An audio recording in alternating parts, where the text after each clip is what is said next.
Americans have long demanded good public schools, but in the decades leading up to 2001, American test scores had fallen, and there was a perception that our students were behind students from other countries. Americans were frustrated and they wanted to fix the schools. In 2001, they got their wish when Congress created No Child Left Behind by reauthorizing the Elementary and Secondary Education Act of 1965. No Child Left Behind had three basic components addressing reading and mathematics. Those components were standards, testing of the standards, and school accountability for the results of those tests. Schools that didn't measure up would face consequences. And the idea was that the consequences would drive the schools to improve themselves. Here's how No Child Left Behind would be rolled out. Each state would create its own standards and assessments and administer those assessments annually. The U.S. Department of Education had to approve all of this for each state. There was no funding given to the states or the schools. It was thought that the schools were spending their money on instruction anyway, and so nothing was going to be different for them as far as the resources they had to expend. And the states were just required to bear the cost of the new assessment and scoring.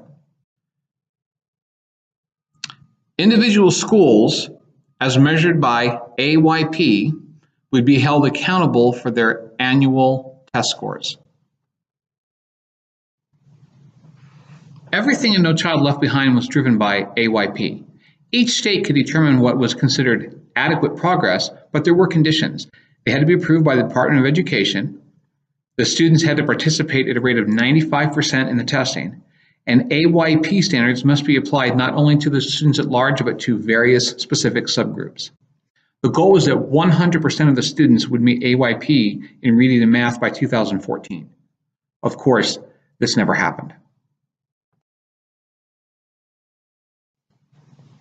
The groups identified by No Child Left Behind, of course, included all the students in any given school. But each school also had to group them by their minority status, by whether or not they were special ed or otherwise disabled, students who were from low-income families, and students who didn't speak English as their primary language at home. The test data had to be disaggregated across each of these subgroups, and if any one of them didn't meet AYP, then the school didn't meet AYP. If any of these groups failed to meet the AYP goals for 2 consecutive years, the schools would face consequences. The consequences could go as far as a takeover of the school by government. Again, the idea is that consequences would lead to school improvement. Here's the important question. Did all this work? In 2010, Thomas Dee of the University of Virginia and Brian Jacob of the University of Michigan published one of the most widely respected reports on the impact of No Child Left Behind. They concluded that there was no change in reading scores at any grade level.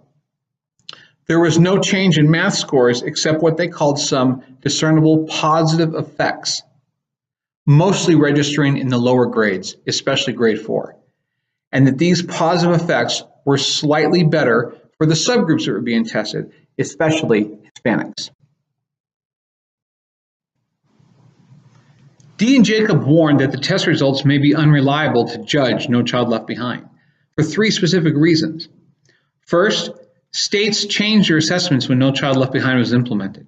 Second, some testing results showed that there was already a slight upward trend in the years leading up to 2001.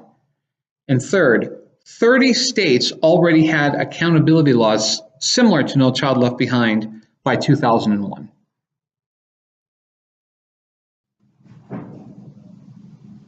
Here's one example of the trends that Dee and Jacob cited. As you can see, the growth for all 3 groups follows the same trend before and after the implementation of No Child Left Behind. They saw this pattern over and over again.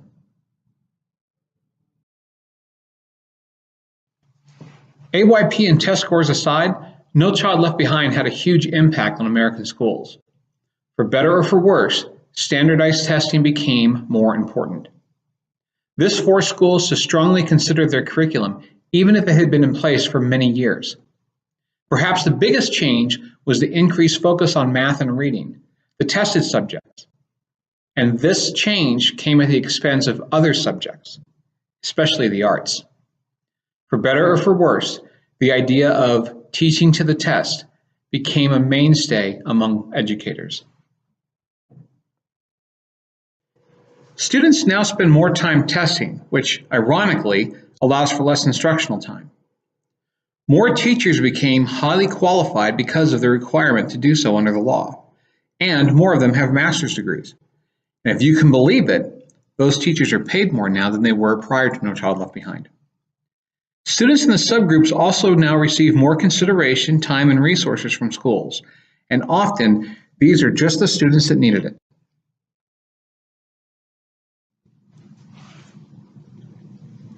The No Child Left Behind Act has been replaced by the Every Student Succeeds Act, but its impact on school accountability remains. It paved the way for more federal control of schools. It grew the scope of state regulations and rules that are imposed on public schools. And sadly, these changes have led to an increase in manipulation of test data by teachers and administrators both. There's more cheating. There is no doubt that No Child Left Behind has changed public schools. More than any other factor, in fact, in my 26-year career. We can debate if the changes are good or bad, but they happened. Schools are different now. Standardized testing requirements have changed how students view their own roles in school, how teachers perform their daily activities, and how principals manage their school's resources. This impacts all of us in EDA 514. Because principals now have less time for instructional leadership, and we're going to have to figure out how to navigate through this new paradigm. The last slide on this report lists the sources. Thank you for your time.